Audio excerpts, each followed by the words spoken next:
Bonjour, aujourd'hui nous allons vous parler de congés payés. La période des congés principaux est à peine terminée qu'il faut penser à poser les congés de fin d'année.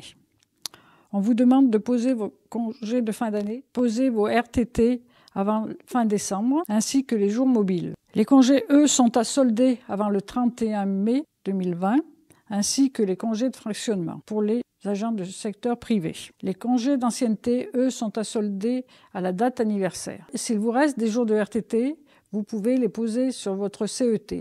Et ce, à partir du 1/11 jusqu'au 31/12 de cette année. Pour rappel, nous avons 25 jours de congés payés, 1 à 3 jours de fractionnement, 1 à 4 jours d'ancienneté et 5 jours de jours mobiles. Il y a des congés spéciaux.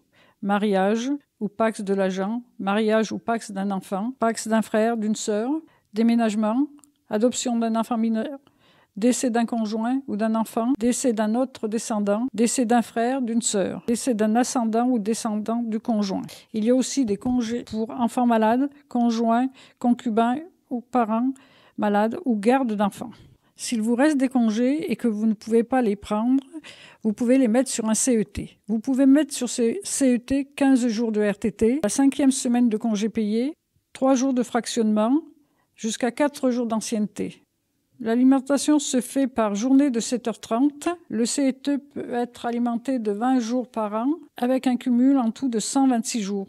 Pour les privés. Si vous voulez utiliser ces jours, il faut obligatoirement les sortir par 5 jours. Par contre, vous ne pouvez pas les utiliser par journée séparée. Les jours monétisables sont les jours de RTT, les 4 jours d'ancienneté et les jours de fractionnement. Vous pouvez mettre tous ces jours sur votre CET monétisable et faire la demande de paiement à partir du 2 janvier de l'année suivante.